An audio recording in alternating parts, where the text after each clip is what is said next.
Thank you. The time is now 13 minutes past 11. And welcome to Community Culture, Arts and Sport Committee. Number 3, all councillors are in attendance. I would like to ask the meeting if there are any declarations that need to be made and any items on the agenda. That's nil. So we'll move on to item number 1, Community Funding and Sport Allocations Quarterly Report, and I would like to bring down the relevant council officer to give us a bit of a rundown on what's going on and a few of the highlights. Thank you very much, Chair. Good morning, councillors. Mayor Kat Matson, Manager of Economic and Community Development. Before I give you an overview and highlights of the Community Funding and Support Allocations Quarterly Report, I do need to advise of a verbal amendment. On page 3, under the Environment and Sustainability Funding Program, the balance published for this program is correct. Current figure that's printed is 106,704.78, which is $106,704.78. The correct figure is 16,704.78. So Vicky 16704.78. The total funding available for the Environment and Sustainability Funding Program is $20,000 for the financial year, and this particular part of the funding program is part of Council's Ipswich Enviro Plan program, which is funded by the Enviro Plan levy in the rates. That also then leads to a verbal amendment in the executive summary of the report in paragraph 5, where we say there is approximately $1,092,500 remaining. That figure should read $920,500 remaining.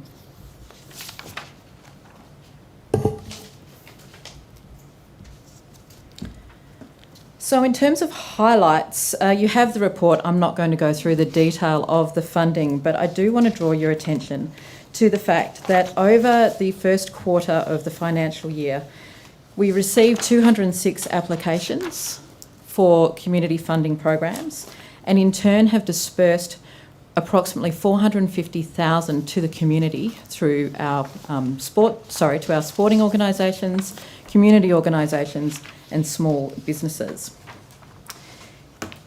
By contrast, in the 2019 to 2020 year, we dispersed a total of $420,000 in the entire 12 months.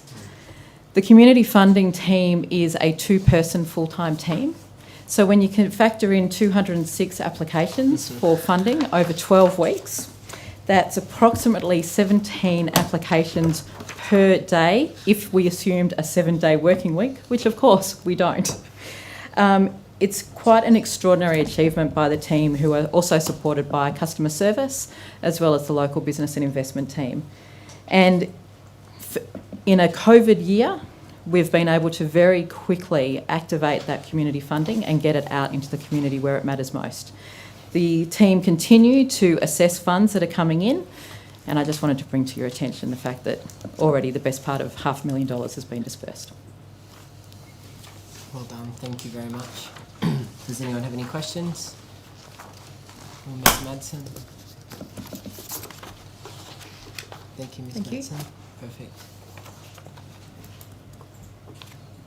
So the recommendation in the report, it's quite simply that the report concerning the year-to-date allocations of Council's community funding and support programs from July 2020 to September 2020 be received, and the contents noted. Do I have a mover for that recommendation? Thank you, Councillor Madsen, and the second, Councillor Jonick. Thank you. Now I'd like to open it up for any discussion. If I may, Chair, just pointing out the fact that about 73% of applicants have been assessed as being successful. And I think it would be good for us to highlight in the community how much funding money there is around at the moment, especially for community groups and businesses, and how much there is there for people to access. Thank you. Any other discussion? In closing, I guess it was just nice to hear from the organisation just how hard they're working to make sure that the grants program is successful and it's doing what it's intended to do. give money to our small businesses, our community groups, and the people in the local government area that need it most. So a huge congratulations to the team for their tireless work that they're doing with such a small team. It's really quite excellent. So the more visibility we give that, the harder they're going to have to work.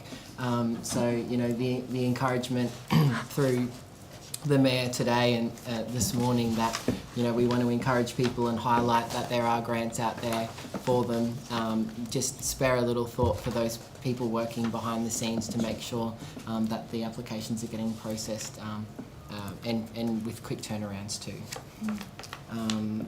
So with the discussion coming to a conclusion, I would... Sorry, wait. Oh. On a discussion point, Yep. can I ask the CEO something? I noticed some of the things here are for Christmas carols. I know with our COVID-safe Christmas program, and we're getting a lot of requests on Facebook for where will there be Christmas carols? I just see that with the Raceview Congregational Fellowship, and the Christmas carols from the Christmas tree, that the Marbo Community Carols by the Anglican Parish of Rosewood are doing things. So I wonder if it would be good to highlight that on our Christmas program when we go out. So would that be possible? We certainly Yeah. could provide promotional advice as to those carols and those events that we're supporting. That was fun. And it was my understanding that Joe Jordan was seeking any response from the community as to what they will be doing so that they could be collated and included in our Christmas program as well. So there was definitely a call out saying, what's everyone doing?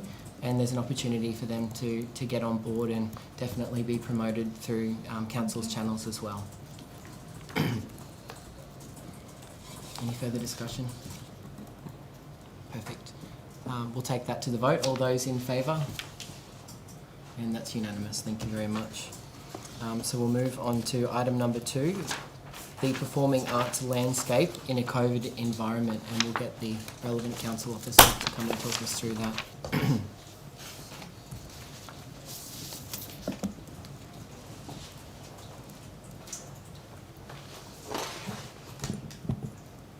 Don Stewart, Manager Community and Cultural Services. This report is really just a receive and note.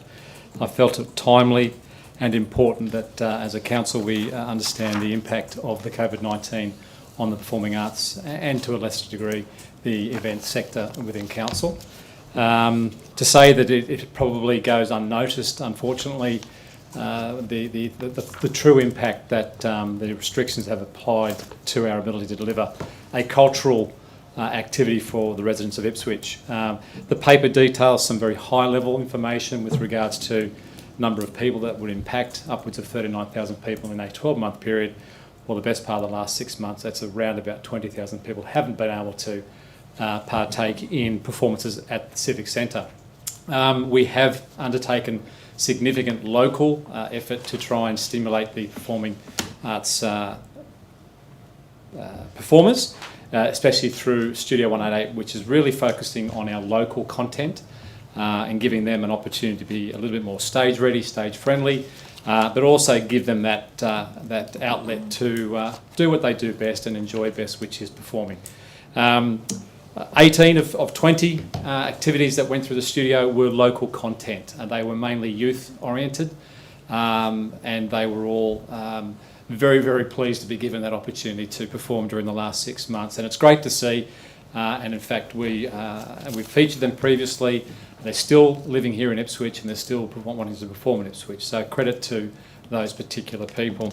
I would just like to highlight that unfortunately the Civic Centre is really going to be challenged through end of year and potentially through till the end of next year with regards to our capacity. We do have a full seating capacity of 763, but right now under the COVID restrictions it's down to 356. That is applying the industry approved safe distances between seats in what we call a checkerboard pattern. So you will see very odd seating in that room. The flow-on effect of that is, obviously, I can't attract high-end interstate at this stage performances, i.e. I'll just take the example of comedians who always sell out. Jim Owen, for example, was scheduled to perform in September. We put him back to the end of November. We've now put him back into March 21. Reason being, He wants to max the capacity and max what he can earn from that performance. So we are not being confronted by that situation irregularly. It is an ongoing and regular challenge for us. What you will see as a result is our continued efforts to try and program locally and intra, bearing in mind that obviously the larger the profile of the performer, the greater opportunity we have to sell more tickets to our facility.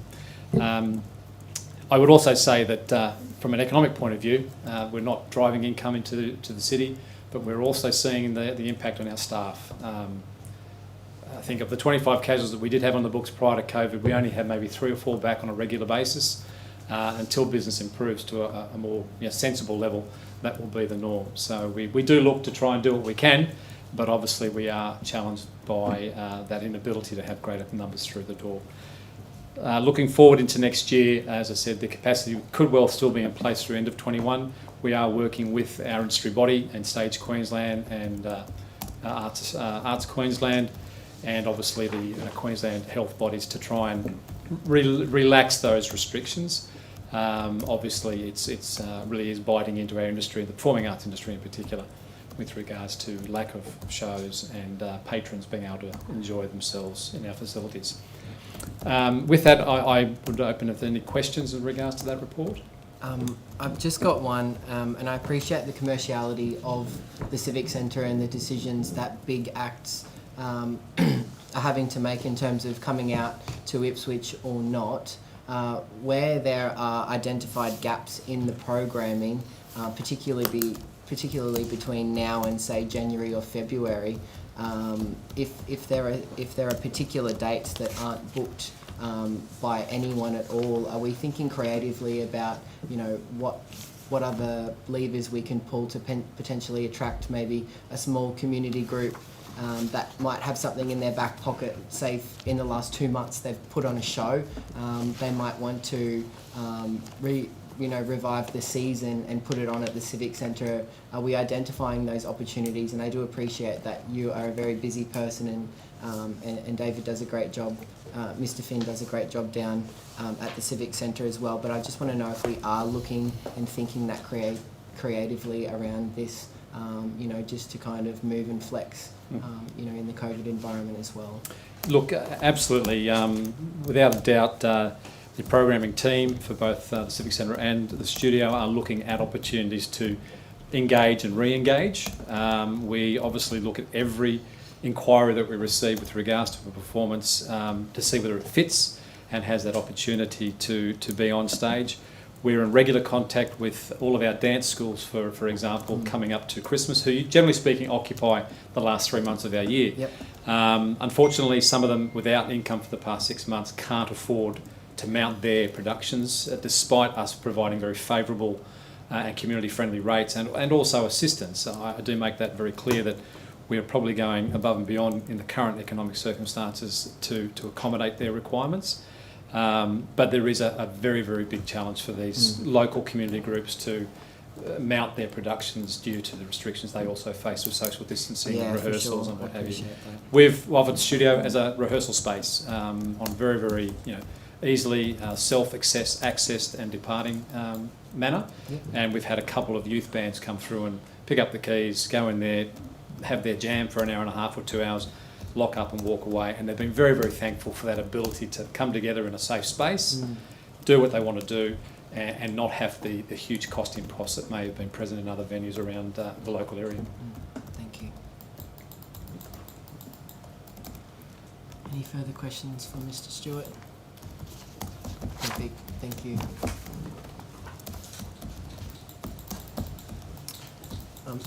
So the recommendation on this one is that the report providing a high-level insight into Ipswich performing arts landscape in a COVID environment be received and the contents noted. Do I have a mover for that recommendation?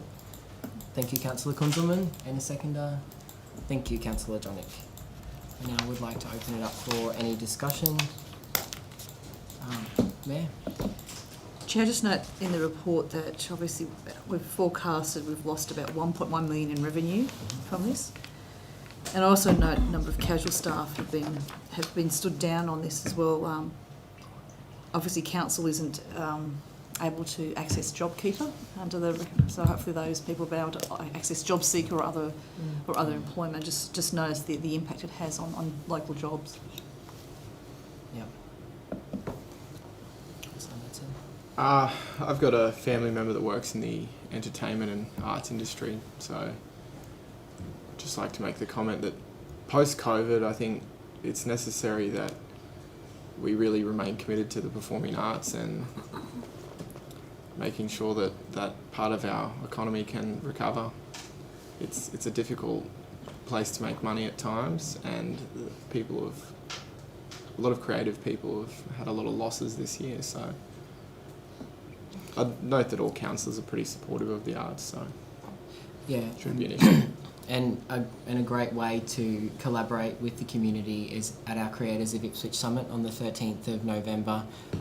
So we've done this high-level piece. It's obviously something that we'll be discussing with the group on the day, but it's also nice to gauge the pulse of those who are on the ground as well. So I think that it's a wonderful opportunity to engage, locals, to see how they feel about it, to hear their stories about how they're struggling through potential successes that they might have had. So just identifying that this is another touch point for those in the community who are out there struggling, or they need help, or they want advice, or they want to give their feedback with their experience with Ipswich City Council and the performing arts. So the Creators of Ipswich Summit, if you can't make it, look out for it.